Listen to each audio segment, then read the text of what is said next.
오늘은 디모데후서 4장 말씀을 가지고 끝까지 붙들어야 합니다라는 제목으로 하나님 말씀 함께 나누도록 하겠습니다. 이 디모데후서 성경이 워낙 짧아가지고 4장밖에 안 되거든요. 지난주에 첫 시간 했는데 오늘이 마지막 시간이에요. 그래서 언젠가 이 본문을 다시 다룰 날이 올지는 모르겠지만 지난주에 들었던 말씀 좀 기억을 하면서 이렇게 말씀을 시작해 보려고 합니다. 디모데후서에 여러 가지 교훈이 있다라고 했는데 세 가지 교훈이 있다라고 했어요. 그리고 3장에 그 사도 바울이 디모데한테 하는 교훈의 절정이 있다라고 했죠. 그래서 제가 3장 16절 17절 말씀 막 불렀었고 여러분 같이 읽었었는데 혹시 기억나세요? 모든 성경은 하나님의 감동으로 된 것으로 교훈과 책망과 바르게 함과 의로 교육하기에 유익하니. 그래서 그 말씀을 통해서 또 하나님의 사람으로 하여금 온전하게 한다. 그래서 말씀을 읽어야 된다. 이런 교훈들을 했습니다. 이제 디모데후서 4장은 어떤 장이냐면 이제 자막을 한번 띄워주시면 그 당시에 히브리서랑 디모데후서는 같은 시기에 성경이 쓰였는데 그 당시 이 성경을 1차적으로 받는 독자들, 그 수신자들이 어떤 상황이었냐면 먼저는 그 예루살렘에 남아있는 정통 히브리인들, 정통 히브리인이라고 하면 유대교를 믿는 사람들인데요. 여러분 유대교가 어떤 교냐면 종교 이름에 유대가 들어가죠. 쉽게 생각하면 이렇게 되면 돼요. 하나님은 유대인만 사랑합니다. 하나님은 유대인만 하나님 백성으로 삼으신다라는 것을 철저하게 믿는 사람들이에요. 그래서 자기네들 선민 사상이 굉장히 커가지고 유대인 외에 이방인들은 구원조차 하지 않으시고 다 이렇게 멸망시키신다라는 그런 생각을 믿는 사람들이에요. 그래서 옛날에 이제 구약 시대 때 보면 하나님이 계속 철저하게 왜 그 이스라엘 사람들은 이스라엘 사람들끼리만 혼인해야 되고 이방인들과는 상종도 하지 마라 이런 명령들이 있었잖아요. 그러니까 자연스럽게 자기네들이 그렇게 체득을 한 게 된 거죠. 그러다 보니까 실제로 예수님이 오셔서 나는 유대인만 구원하기 위해 온 것이 아니라 세상 온 인류의 죄를 다 내가 짊어지고 구원하기 위해 왔다라고 했는데 거기서부터 이제 부딪히고 믿지 않는 사람들이 이제 정통 히브리인들이에요. 그리고 두 번째는 흩어진 디아스포라라고 되어 있는데 디아스포라라는 말의 뜻이 뭐냐면 흩어지다라는 뜻이 있어요. 원래 이스라엘 예루살렘 근방에서 모여 살던 유대인들이 어떤 이유에선지 모르겠지만 세계 방방 곳곳으로 흩어집니다. 우리나라 생각하면 되는데 6, 70년대에 경제가 어려울 때 우리 어르신들이 막 어디로 갔죠? 미국도 가고 독일도 가고 이러면서 밥벌이 하러 세계 방방 곳곳으로 가셨잖아요. 그런 이유도 있었고 또 로마가 예루살렘을 지배하고 있는 상황에 그 식민지 사회가 너무 힘들고 지쳐서 도망가신 분들, 그런 분들이 이제 디아스포라예요.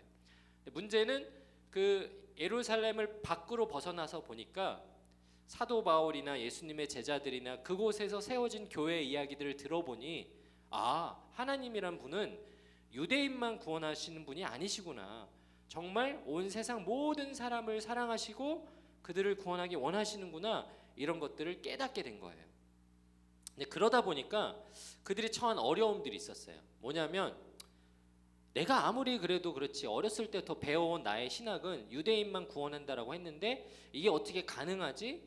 그런 것에 대한 어려움이 있었고 또 두 번째는 성경을 이스라엘 사람들은 어렸을 때 성경을 많이 가르치다 보니까 자연스럽게 어떤 신학들을 마음속에 갖게 되는데 그중에 또 그 당시에 유행하는 천사 숭배 사상이 있었거든요. 천사는 정말 대단한 존재다. 그리고 그 당시에 이제 로마가 박해를 하던 어려움들 때문에 기독교인이 되었음에도 불구하고 다시 유대교로 돌아가려고 하는 어려움들이 있었다는 것입니다. 구체적으로 그런 말씀들이 성경에도 나와요. 사도행전 18장 2절에 보면 로마 황제 글라우디오가 사진 말고 9절이에요. 예. 사도행전 18장 2절에 보면 로마 황제 글라우디오가 명령을 내려요. 또 어떤 이게 자막이 안 나오네요. 사도행전 18장 2절. 네. 글라우디오가 모든 유대인을 명하여 뭐라고 명하죠? 로마에서 떠나라. 그러니까 제가 아까 그 디아스포라 유대인들이 여기저기 막 흩어졌다 그랬잖아요. 우리나라 사람들이 경제적으로 어려웠을 때 가장 잘 먹고 잘 사는 미국으로 갔듯이 유대인들이 어디로 갔냐면 그 당시 가장 강대국인 로마로 갑니다. 근데 거기 이 황제가 갑자기 지금 트럼프 대통령처럼 배척하는 정책을 쓰는 거예요. 왜 이 땅에 미국인들이 잘 먹고 잘 살아야지 왜 자꾸 이렇게 외국인들이 껴들어가지고 우리가 일궈놓은 이 아메리카의 비전을 니들이 왜 헤쳐먹냐. 그래서 막 내쫓듯이, 지금 실제로 그랬다는 건 아니에요. 로마 황제가 그 당시 그런 명령을 내립니다. 모든 유대인들은 로마에서 언제 며칠날 며칠까지 다 떠나라. 꼴보기 싫다. 그런 어려움들을 겪고요. 그런 어려움들이 계속 그 다음 정권까지 이어지는데, 이 히브리서 11장에 보면 네로 황제가 로마에 큰 화재가 일어나고 나서 기독교인한테 그 모든 잘못을 돌리고 그들을 핍박해요. 또 어떤 이들은 더 좋은 부활을 얻고자 하여 심한 고문을 받되 구차히 풀려나기를 원하지 아니하였다. 엄청나게 심한 고난을 받았습니다. 사진을 보여주시면은 대표적인 예가 그 콜로세움 원형 경기장에서 검투사들이 서로 싸우는 그것을 막 희락을 즐기는 그런 나쁜 문화들이 있었는데, 거기에 마치 메인 이벤트 전에 어떤 특별한 이벤트처럼 저 산 짐승을 그대로 풀어놓고 기독교인들을 아무 무기도 주지 않고 원형 경기장에 풀어놓은 다음에 짐승의 먹이가 돼서 잔혹하게 그 찢어 죽임당하는 장면들을 막 보게 해요. 굉장히 엽기적이죠. 근데 여러분 역사를 공부하면 알겠지만 고대 사람들은 굉장히 잔인했어요. 그러다 보니까 사람들이 더 이상 안 되겠다라고 해서 예루살렘도 피하고 로마로 피하고 그런 도망가는 일들이 있었다라는 것입니다. 사도 바울이 이런 이야기들을 들으니까 너무 속상했어요. 지금 사도 바울은 감옥에 있거든요. 근데 내가 열심히 복음 전해서 어렵게 예수님 믿겠다고 결단한 사람들이, 교회에 모이는 사람들이 점점점 흩어지고 있다, 유대교로 다시 돌아가려 한다, 이런 마음을 들으니까 너무 마음이 착잡한 거예요. 그래서 그는 4장 2절에 이런 말씀을 고백합니다. 이 쉬운 성경 디모데후서 4장 2절에 보면, 여러분 언제 어디서나 항상 하나님의 말씀을 전하십시오. 사람들에게 마땅히 해야 할 일을 가르치고 잘못을 바라잡아주며 격려해 주십시오. 끝까지 참고 그들을 잘 가르쳐야 합니다. 극심한 박해와 어려움이 있지만 사도 바울이 뭐라고 권면해요? 끝까지 참으세요. 그리고 말씀을 통해 잘 배우세요. 그들을 잘 가르쳐 주세요라고 권면합니다. 여러분 우리 신앙생활에 그런 것 같아요. 마음을 다잡고 열심히 해보려고 하면 자꾸 다른 것들이 눈에 들어옵니다. 더 재밌고 우리를 즐겁게 하는 세상 것들에 눈이 가고, 중요한 청소년 시기에 교회에 나오고 예배를 드리는 것보다 내가 피곤한데 억지로 오늘 부모님 손에 이끌려 이곳에 나온 것이 때로는 불평과 불만이 되기도 하고, 정말 하나님이 살아계신가? 예수님이란 분이 정말 우리 죄를 위해서 죽으신 게 맞나? 그 원초적인 그 믿음이 생기지 않아서 궁금증과 질문들이 우리 마음을 어렵게 하죠.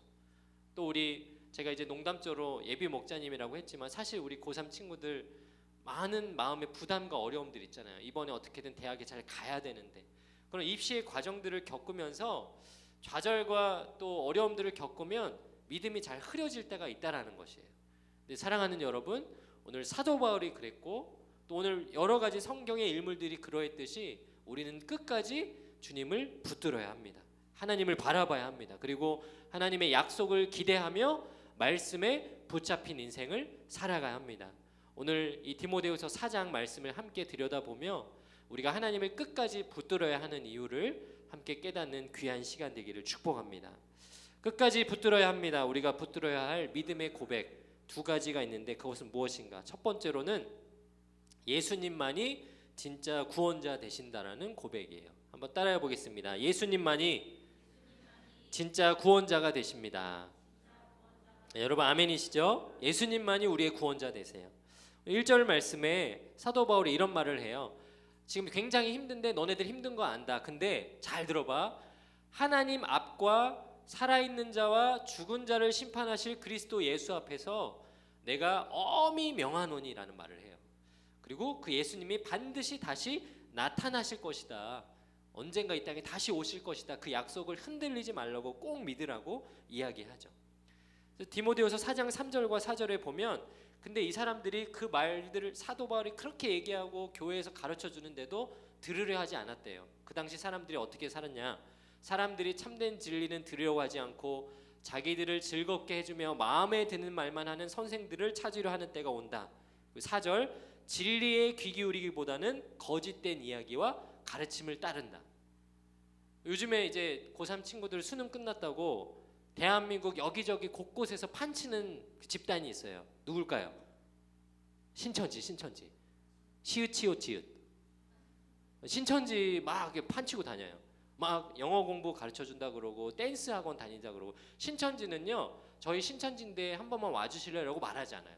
다 겉으로 포장해요. 여러분 대학 가면 제일 조심해야 되는 동아리들이 있는데 뭐 하여튼 뭔가 동아리들은 다 일단은 선배들이나 그 학교를 먼저 다닌 우리 교회 지구촌교회 선배들 대학부도 있고 다른 사람들 꼭 물어보고 가입하세요. 예. 요즘은요 뭐 온갖 형태로 대학이나 뭐 이런 것들이 다 들어가 있어요. 신천지 대학생이 들어가 있는 게 아니라 거기에 있는 대학생들을 신천지들이 막 꼬드겨가지고 밴드 보라고 갔는데 밴드 막 가르치다가 야 너 기타 잘 친다. 내가 진짜 기타 잘 치는 선생님 하나 있는데 너 공짜로 레슨 해준대. 오 진짜요? 공짜라고요? 갔더니 이제 기타 레슨 하다가 야 너 너무 좋다. 야 막 밥도 먹고 야 근데 내가 기타 가르쳐주는데 나랑 나 다니는 교회 한번 가볼래? 그러고 가면 신천지인 거야. 그런 식으로 여러분 꼬드겨요. 1단계, 2단계, 3단계를 거쳐서 마지막에 신천지를 가니까 일단 여러분한테 공짜로 해주면 가면 된다 안 된다? 안 된다. 여러분 공짜 좋아하면 어떻게 되는 거예요? 신천지 갈 수 있는 거예요. 공짜 좋아하면 머리가 빠져 이런 말 하면 안 돼. 그거 옛날 말이에요. 공짜 좋아하면 머리가 빠진다는 건 옛날 말이야. 공짜 좋아하면 신천지 갈 수 있어요. 그게 요즘에 중요한 교훈입니다. 그러니까 여러분뿐만 아니라 주변에 뭐 공짜 좋아한다 이런 거 어디서 무료로 해준다 그러면 야 무료면 가지 마. 그거 다 수상해. 절대 그런 데요. 야 세상에 공짜가 어디 있어? 그 말이 진짜 망고불변의 진리야. 세상에 공짜가 어디 있어? 우리 예수님 믿으려도 믿음 가져야 되잖아요. 공짜는 없는 거예요. 무슨 얘기하다 여기까지 왔지? 어쨌든 이 거짓된 이야기와 가르침들을 막 하고 있었다는 거예요. 여러분 제가 지금 몸무게가 74에서 5 정도 나가거든요. 근데 제가 굉장히 거대했던 시절이 있어요. 거대했던 시절. 거의 90kg를 한 1, 2kg 앞두고 있었던 시절이 있습니다. 여러분 둘 다 접니다. 예. 저 오른쪽에 있는 사진 체중 87kg. 물론 그보다 더 쪘을 텐데 몸무게를 안 쟀어요. 제 양심상 마음의 상처를 얻을까 봐. 그래서 내가 드디어 세 자리가 되냐 마느냐 했던 그 갈등의 시기. 와 진짜 푸짐하죠 사람이. 예, 저 모습으로 여기 있었으면 아마 여러분들이 저를 좀 혐오하지 않았을까. 근데 제가 한 6개월 만에 살을 뺐어요. 72kg로. 진짜 독하게 뺐어요. 약으로 뺐어요. 한약 먹어서. 다이어트 한약 먹어. 근데 그 다이어트 한약이 진짜 신기한 게 궁금하면 나중에 저한테 오세요. 알려드릴게요. 어느 샵인지. 먹으면 식욕이 딱 사라져요. 그리고 그 약이 제 기초 대사량을 확 올려버려요. 근데 식욕에 대한 욕구가 사라지니까 기초 대사량은 늘어나고 몸 안에 소비량은 드러나고 들어온 음식물은 없고 에너지 생산은 없고 그래가지고 이제 살이 쑥쑥쑥 빠지는 거예요. 그 부작용으로 한 가지 부작용이 생겼어요. 제가 힘이 없어요. 메가리가 없어요. 그래가지고 저희 와이프가 저희 집에서 제일 힘이 세거든요. 어깨도 딱 벌어지고 정말 멋있으세요. 저희 와이프는. 가끔 팔씨름하면 제가 가끔 지고 그래요. 무거운 거 있으면 와이프가 먼저 들어주시고 너무 감사합니다. 오늘 유튜브 라이브 수지죠? 분당이에요? 왜 말을 안 해? 여보 미안해. 어쨌든 저희 아내는 정말 힘이 약해요. 제가 막 도와줘야 되고. 자 말이 안 나온다. 자 수습이 안 됩니다. 제가 그 살을 막 빼고 있을 때 어떤 짓을 했냐면 매일매일 몸무게를 쟀어요. 하루하루 살 빠지는 게 너무 기쁘기도 하고 그리고 혹시나 뺐는데 다시 찔까 봐 걱정이 돼가지고. 근데 사람이요 제가 이제 그 공학용 몸무게 되게 좀 좋은 걸 선물 받아서 쟀는데 그람 수가 나와요. 근데 진짜요 한 번도 똑같은 몸무게가 나오는 날이 없어요. 70.120, 70.140 막 이런 식으로 그 그람 수까지 나오니까 사람 몸이 진짜 신기한 게 나는 항상 똑같은 루틴으로 먹고 자고 약도 똑같은 양을 먹는데요. 몸무게가 하루도 똑같은 날이었고 조금씩 다 다르더라고요. 우리 운동하는 친구들은 알 텐데 인바디 찍고 이러면 체지방, 골격근 이런 거 매일매일 다르게 나오잖아요. 제가 무슨 말하고 있냐면 우리의 신앙도 마찬가지인데 내 신앙이 어느 정도 수준에 딱 왔다라고 해서 그 신앙의 수준이 밑으로는 떨어지지 않고 위로만 올라간다? 그런 건 없어요. 여러분 신앙도 내가 스스로 잘 지키려고 노력하는 그 행위나 그런 노력이 없이는 내가 하나님을 믿고 따르는 그 신앙이 계속 유지된다는 보장이 없다라는 거예요. 이 당시 어렵게 예수님이 정말 나의 죄를 위해서 죽으셨다는 그 사실을 믿은 유대인들이 결국은 그 믿음이 흐려지고 돌이키게 된 가장 큰 원인이 무엇이냐? 말씀을 잃지 않고 스스로 그 노력을 하지 않았다는 것이죠. 야, 말이 돼? 메시아라는 분이 어떻게 힘이 없어서 십자가에 매달려가지고 사람 손에 죽어. 전능하신 하나님이라는 분이 어떻게 죽을 수가 있어? 야, 이상하잖아. 말이 안 되잖아. 야, 그리고 요즘 종교를 보면 다 신의 형상이 있어가지고 신상도 있고 신전도 있고 거기서 제사를 드리는데 너네가 말하는 종교는 하나님이라는 분은 눈에 안 보인다고? 그럼 어떻게 생겼는데 말해보려는데 뭐 설명을 못 하잖아. 야, 그런 거 네가 너야말로 사입이 아니야? 그들이 우리가 믿는 기독교에 대해서 이해를 못했다라는 거예요. 정리하자면 예수님이 정말 메시아이신 것을 부정하고 못 믿겠다라는 말들을 하게 된 것이죠. 구체적인 이야기가 세 가지 이유가 있어요. 첫 번째 이유는 뭐냐면 예수는 천사보다 낮은 존재 아니냐. 제가 아까 그 당시 천사 숭배 사상이 유행을 했다 그랬죠. 그리고 메시아가 어떻게 십자가에서 사람 손에 저주스러운 죽임을 당하냐. 죽을 수가 있냐. 어떻게 신이신데 모든 만물을 다스릴 수 있는 권위가 없느냐. 왜 지금도 당신네들이 그렇게 하나님의 이름으로 예수님의 이름으로 기도하는데 왜 아무 일도 일어나지 않느냐. 막 그런 불만을 표했던 것입니다. 왜 그 당시 뜬금포로 천사 숭배 사상이 생겼냐면 이렇게 생각하시면 돼요. 그 당시는 과학이 발달을 안 했거든요. 그러니까 모든 일어나는 자연 현상을 다 영적으로 해석하는 거예요. 영적으로. 요즘은 과학이 많이 발달을 해가지고 막 비가 오거나 번개가 치거나 이런 거 여러분들 과학 시간에 다 배우죠. 여러분 비가 왜 와요? 비가 왜 옵니까? 여기 지금 제가 이게 설명을 하기 좀 부담스러운 게 물리학 박사님이 계세요. 제가 막 엉터리로 설명한 목사님 저것도 모르네 이럴까 봐. 따뜻한 공기가 올라가가지고 찬 공기하고 만나서 뭐가 만들어져요? 수증기가 생기고 그 수증기가 뭉쳐서 구름이 돼요. 그 구름이 점점 무게가 무거워지면 더 무거워지면 안 되니까 뭘 내려요? 수분을 밑으로 쏟아내죠. 그게 갑작스럽게 나오면 소나기, 큰 구름, 큰 대야, 이 전선과 공기 전선이 만나서 만들어지면 장마, 비 이런 거 되잖아요. 번개는 왜 만들어져요? 이거 진짜 설명 어려운데. 공기는 전기가 흐르지 않는, 전기가 통하지 않는 절연체인데 가끔 이 공기 중에 있는 전기가 흐를 때가 있대요. 그런데 그게 만나지면은 급속도로 큰 전기가 방전된 것들이 합쳐져 가지고 순식간에 고온을 뽑는데 무려 온도가 3만 K 정도 온도까지 올라간다라는 거예요. 그러면 그 엄청난 공기의 팽창이 탁 터지면서 터지는 게 번개, 그리고 그로 인해서 나는 소리가 천둥. 우리는 이걸 과학을 배워서 알잖아요. 근데 그 당시 사람들은 몰랐다는 거지. 비가 오면 비 내리는 신이 축복을 하신다. 천둥이 치면 천둥의 신이 노하셨다. 이렇게 해석을 하다 보니까 미신에 대한 믿음이 깊어졌는데 그 중에 하나가 천사를 숭배하는 그런 헛된 믿음이 생겼다는 거예요. 여러분 천사하면 어떤 이미지가 떠오르세요? 보통은 큐피트의 화살을 날리는 그 귀여운 천사 생각하죠. 머리에 이렇게 달고 있고 애기 천사 이렇게 날개 달려 있고 사랑해 뿅 이런 거. 그런 천사가 있을까요? 사람들이 그린 건데 그건 우리가 상상해낸 이미지입니다. 나라마다 귀신 있잖아요. 우리나라는 어떤 귀신 있어요? 처녀 귀신, 총각 귀신, 둘이 합치면 부부 귀신.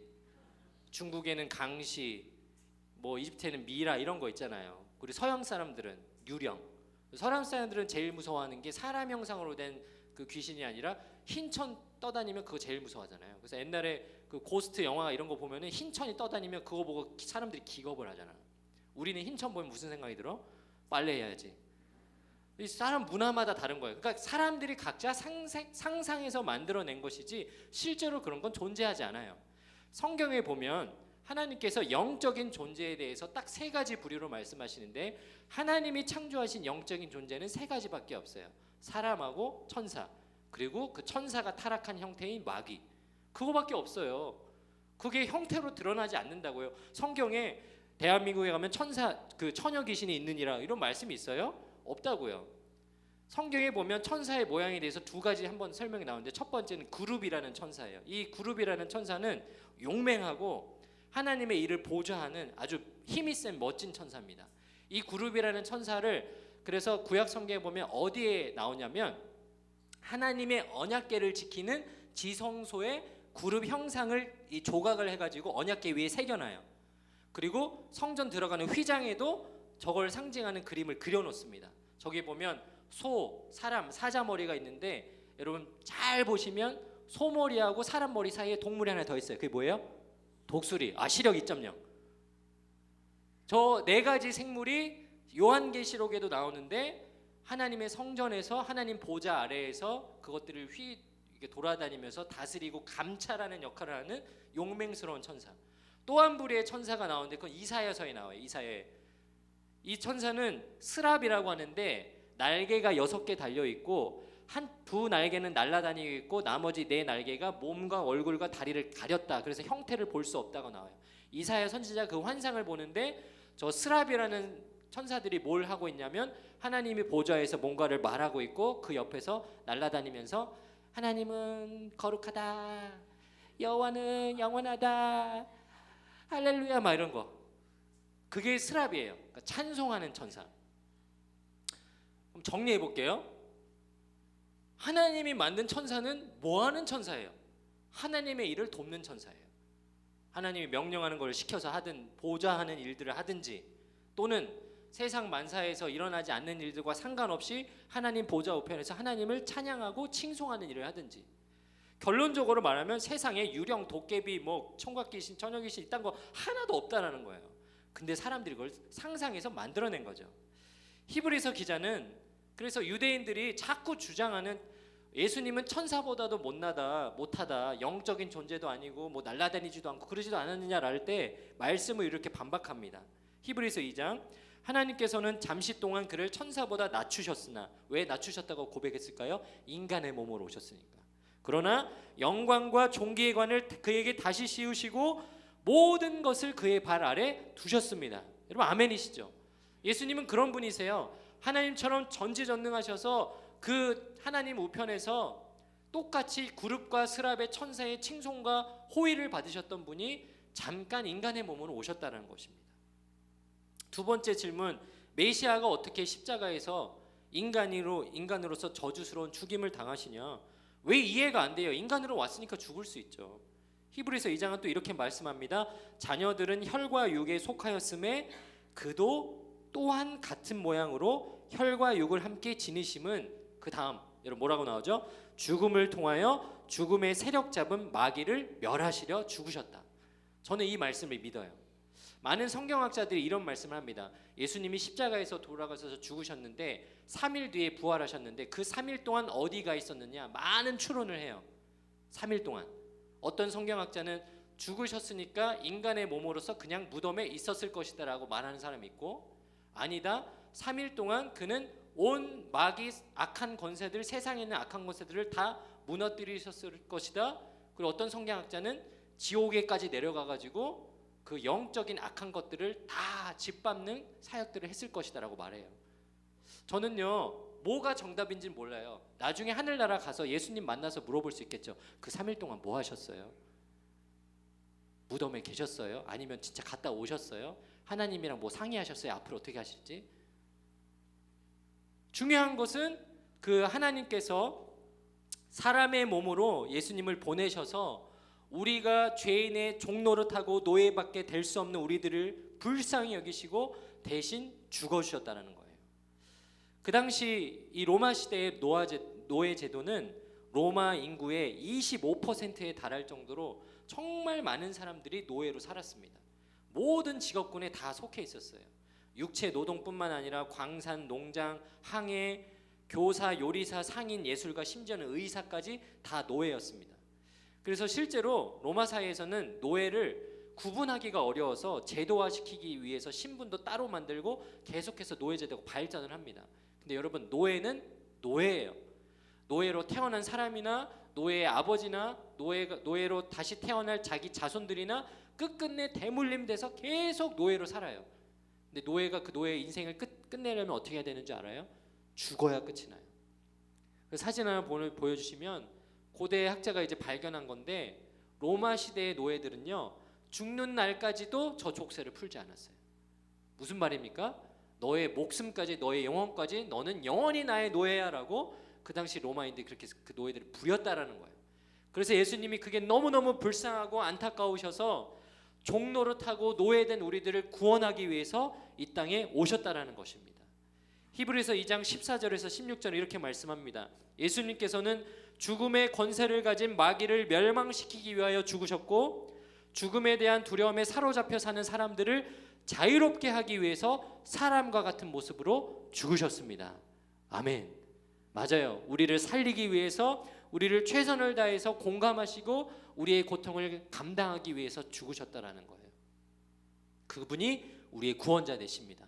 사랑하는 여러분, 이 믿음 흔들리지 않고 여러분 살아가는 동안, 평생 동안 하나님의 자녀로서 살아가는 그 믿음을 마음의 끝까지 새기고 살아가는 저와 여러분 되길 축복합니다. 예수님만이 우리의 구원자 되시고 또 우리가 붙들어야 할 믿음의 고백이 한 가지 있습니다. 그 고백은 무엇이냐? 죽는 날까지 믿음의 선한 싸움을 하겠다라는 결단의 고백이에요. 우리 한번 외쳐볼까요? 죽는 날까지 믿음의 선한 싸움을 하겠습니다. 오늘 이제 이 4장의 7절 8절 말씀에 이 선한 싸움을 싸우고 나의 달려갈 길을 맞이고 믿음을 지켰으니, 이런 이 디모데후서의 시그니처 같은 성경 구절이 나와요. 우리 8절 한번 같이 한번 읽어볼게요. 시작. 이제 후로는 나를 위하여 의의 면류관이 예비되었으므로 주고 늘어오신 재판장이 그날에 내게 주실 것이며, 여러분 이 후반절이 너무 중요하거든요. 같이 한번 외쳐볼게요. 내게만 아니라 주의 나타나심을 사모하는 모든 자에게도니라. 여기 내게만이라고 하는 나는 누굴까요? 사도 바울이죠. 근데 사도 바울이 뭐라고 고백해요? 나만 의의 면류관을 받는 것이 아니다. 주님의 나타나심을 사모하는 자들, 예수님을 끝까지 믿는 자들, 그 선한 싸움을 열심히 하는 자들, 믿음 포기하지 않는 저와 여러분 모두에게 그 의의 면류관이 예배되어 있다라는 거예요. 찬송가 360장에 보면은 이 가사를 근거로 지은 찬송가가 있어요. 행군 나팔 소리에. 너무너무 귀한 찬양입니다. 달려갈 길 다 가고 싸움 모두 마친 후 주와 함께 기쁨을 용사들아 누리세. 선한 싸움 다 싸우고 의의 면류관 받았으리라. 선한 싸움 다 싸우고 의의 면류관 예루살렘 성에서 면류관 받으리. 저 요단강 건너 선한 싸움 다 싸우고 의의 면류관 예루살렘 성에서 면류관.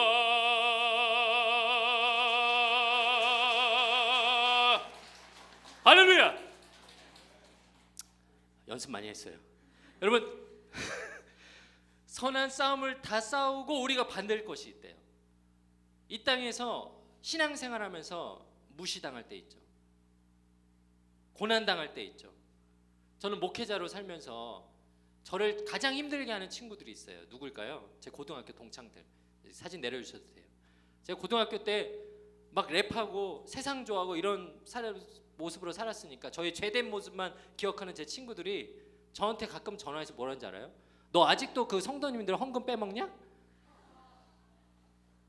목사는 그 성도들이 내는 헌금으로 먹고 사는 거라며 너네 신도 맞냐? 막 이렇게 얘기해요. 그러니까 제가 무슨 담임 목사는 줄 알고 막 열이 뻗치는데 얘한테 윤리적으로 뭐 납득할 수 있는, 이 논리적으로 설명할 수 있는 건 없어요. 그냥 아니야. 기도 제목 있으면 카톡해. 그냥 끊어. 이러고 그냥 대화를 끊어요. 살다가 보면 우리가 그리스도인으로서 감당해야 하는 참 억울한 일들이 많이 있죠. 그 당시 그리스도인들이 어쩔 수 없이 힘들고 어렵게 살아가고 있었어요. 여러분 자기 가족들이 불현듯 오늘간 오밤중에 붙잡혀가서 어느 날 봤더니 짐승한테 물어뜯어서 죽임 당했다더라.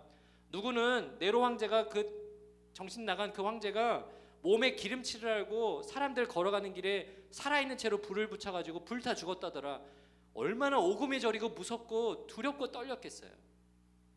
포기하고 싶지 않았을까요? 근데 사도 바울이 그럼에도 불구하고 용기 내서 해보라고 권면하는 거예요. 선한 싸움을 싸워보라고. 근데 말씀을 묵상하다 보니까 참 위로가 되는 것이 하나 있더라고요. 우리는 지금 예수님 이후의 시대를 살잖아요. 우리가 기도할 때 뭐라고 기도해요?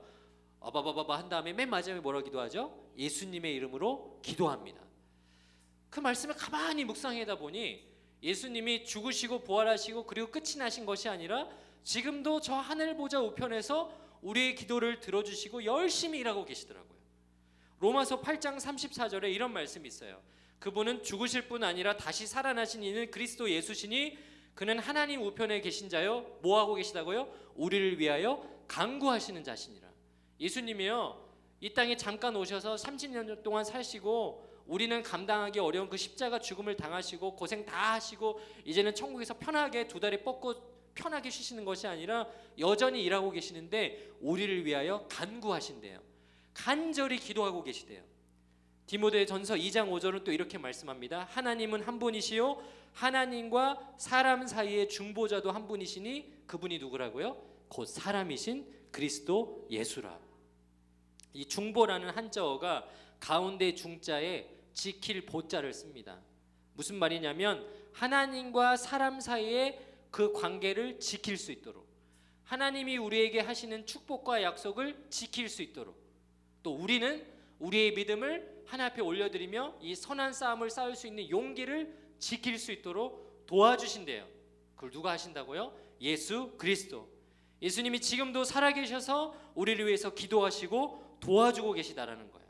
그래서 히브리서 기자는 모든 면에서 사람처럼 되신 그 예수님이 사람의 몸에서 태어나셨고 갓난아기 시절부터 청소년 어린이 모든 시절을 겪어서 성인의 몸으로 온갖 육체의 고통을 다 당하신 그분이 우리를 이해하시고 전적으로 품으셨다라고 말씀합니다.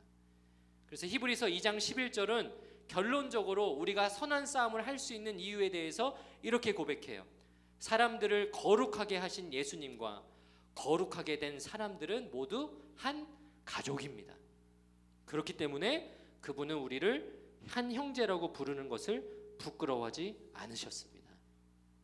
우리를 구원해 주셨을 뿐 아니라 지금 우리 모두를 한 형제로 여기시고 우리가 올려드리는 모든 기도의 제목들을 진심을 다해 들어주시고 계시다라는 거예요. 마지막으로 한 가지 이야기 들려드리고 말씀을 마치려고 합니다. 우리 지금 고3 선배님들 간절하게 기도하고 있는 기도의 제목이 있을 거예요. 그게 뭘까요? 대학 입시에 합격을 위한 기도를 하고 있겠죠. 제가 흔히들 기도하라고 하면 우리는 이런 전제를 가지고 기도를 해요. 내가 기도하는 건 하나님이 들어주실 거야. 그런데 하나님이 응답을 하시는 방법은 조금 여러 가지가 있는 것 같아요. 내가 기도한 그 구체적인 목록대로 들어주시는 경우도 있고, 또 내가 기도한 것을 내가 생각하는 그 합당한 때에 들어주실 때도 있지만 때도 맞지 않고 방법도 맞지 않고 때로는 내가 기도한 것과 정반대의 결과를 주실 때도 있으시죠. 근데 한 가지 확신이 드는 것은 내가 기도한 것과 상관없이 하나님 주시는 결과를 최선으로 받아들여야 한다는 거예요. 제가 예전에 그 개척교회 다니던 시절에 중학교 시절인데 그때 굉장히 이슈가 됐던 일이 한 가지 있었어요. 이제 교회가 한 60명 정도밖에 예배를 안 드리니까 가족 같아가지고 뭐 어느 집사님 누구 아들이 어느 대학교에 지원을 했다, 어느 집사님 딸이 어디 지원했다, 이런 게 다 서로 알고 있어요. 근데 공교롭게도 같은 학교 같은 과에 지원을 한 2명의 학생이 있는데 심지어 대기 번호도 한 번호 차이로 있는 거예요. 그 당시는 수시가 거의 없었고 정시로만 학교를 가는 상황이었어요. 2000년 초반이니까. 근데 예를 들면 저는 대기 번호 1번이고 우리 정준기 목사님은 대기 번호 2번이에요. 근데 이 부모님들은 어쨌든 자식들이 붙어야 되니까 간절히 기도를 하는데 대기 번호 1번의 부모님은 우리 자식 잘 되게 해주세요라는 기도를 하면 되는데 2번 부모님은 어떻게 기도를 해야 돼요? 쟤도 붙고 저도 붙게 해주세요. 기도의 내용과 질이 좀 다르잖아요.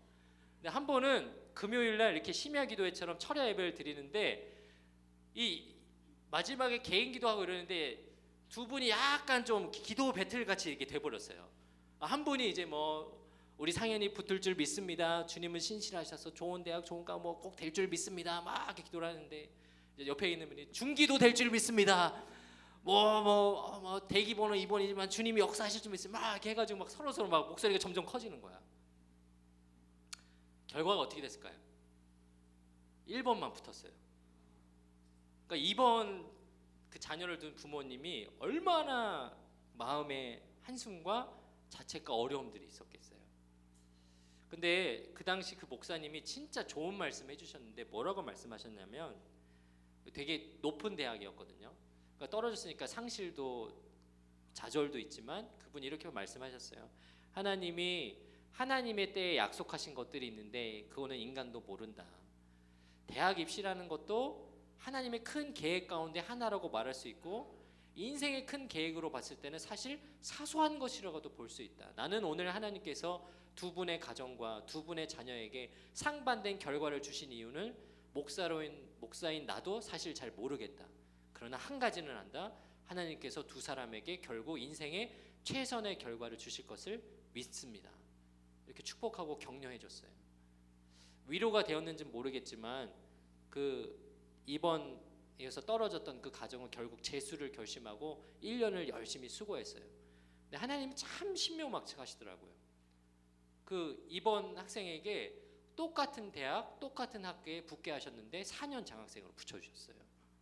저는 하나님이 물론 그 학생이 열심히 공부하고 재수하는 동안 최선을 다한 것도 알아요.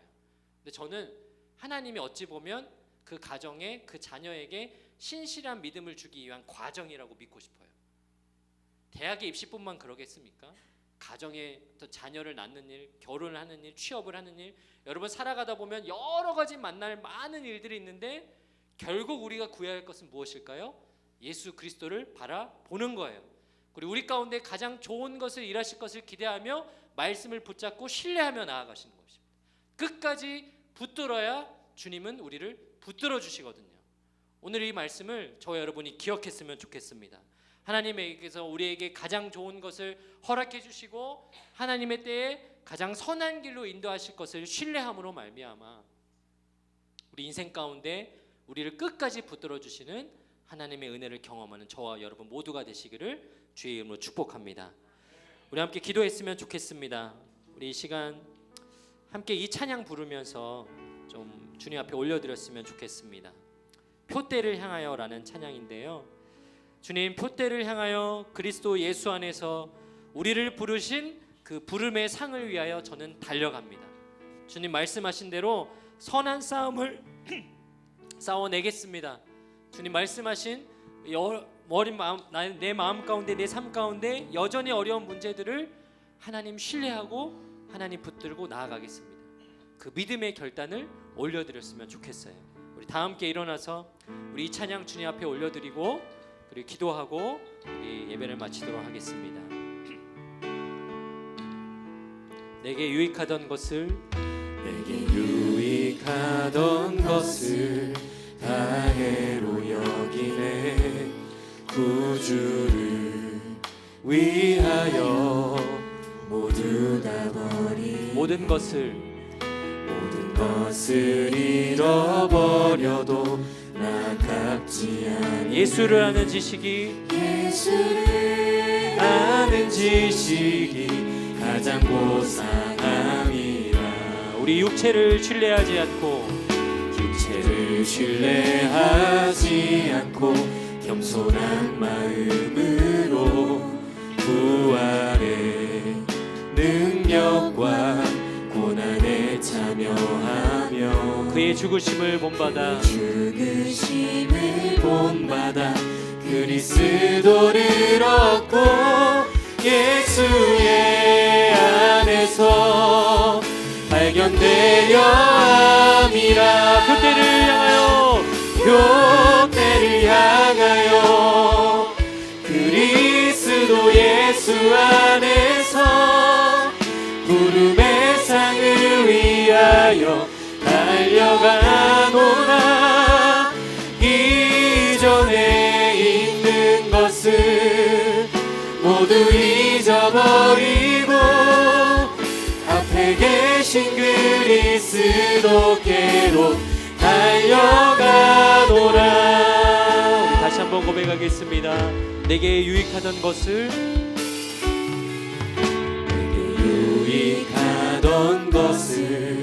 다해로 여기네. 구주를 위하여 모두 다 버린 모든 것을 잃어버려도 주님 앞에 우리가 아깝지 않습니다. 예수를 믿는 지식이 가장 고상함이라. 아멘. 우리 육체를 신뢰하지 않고 겸손한 마음, 우리를 위해서 죽으시고 부활하신 능력과 고난에 참여하며 그의 죽으심을 본받아 그리스도를 얻고 예수의 안에서 발견되려 합니다. 우리 두 손을 들고 고백합시다. 표대를 향하여 그리스도 예수 안에서 부름의 상을 위하여 달려가노라. 이전에 있는 것을 모두 잊어버리고 앞에 계신 그리스도께로 달려. 우리 율법에서 난 것이 아니요 율법에서 난 것이 아니 오직 그리스도를 믿는 믿음으로 난 것이라. 표대를 향하여 그리스도 예수 안에서 부름의 상을 위하여 달려가노라. 이전에 있는 것을 모두 잊어버리고 앞에 계신 그리스도께로 달려가노라. 이전에 있는 것을 모두 잊어버리고 앞에 계신 그리스도께로 달려가노라. 하나님, 그렇습니다. 우리 살면서 살아오면서 내 안에 있는 많은 내 생각과 고집과 아집을 주님 앞에 내려놓습니다. 주님, 우리가 붙들어야 할 것은 오직 살아계신 하나님의 말씀이요, 그 하나님이 말씀으로 증거하신, 우리를 위해서 피땀 흘려 죽으시고 돌아가신, 그리고 부활하셔서 지금도 저 하늘 보좌 우편에서 우리를 위해서 중보하시는 예수 그리스도 한 분이신 줄 믿습니다. 사랑하는 주의 자녀들이 그 믿음을 잃지 않고 살아가게 도와 주시옵소서. 특별히 우리 고3 친구들을 위해서 기도합니다. 하나님, 대학 입시의 그 과정들 가운데 놓여 있습니다. 합격을 한 친구들도 있고 또 여전히 불확실한 미래 가운데 염려와 걱정 가운데 휩싸여 있는 우리 친구들이 있습니다. 주님, 그들에게 이 굳건한 믿음을 더하여 주시옵소서. 그리고 그 믿음으로 말미암아 주님 붙잡고 살아가는 우리들 모두가 되게 하여 주셔서 우리 고등마을 함께 자매하고 예배하는 우리들이 주님이 우리를 위해서 도우시고 애쓰시는 그 믿음과 사랑과 축복과 은혜를 경험하며 살아가는 저희들 모두가 될 수 있도록 인도하여 주시옵소서. 이제는 우리 주 예수 그리스도의 은혜와 하나님 아버지의 극진하신 사랑하심과 성령 하나님의 역사하심 교통하심이 오늘 디모데후서 말씀을 통하여 선한 싸움을 싸우고 주님이 예비하신 의의 면류관을 받은 그날까지 믿음 흔들리지 않고 굳건하게 살기로 결단하는 우리 사랑하는 고등마을 모든 친구들 머리 위에, 또 그들과 함께 하시는 목자님들 가정과 직장과 모든 환경 위에, 특별히 대학 입시의 과정들을 감당하고 있는 우리 고3 친구들, 그들의 삶 위에 이제로부터 영원까지 함께 하시기를 간절히 축원하옵나이다. 아멘.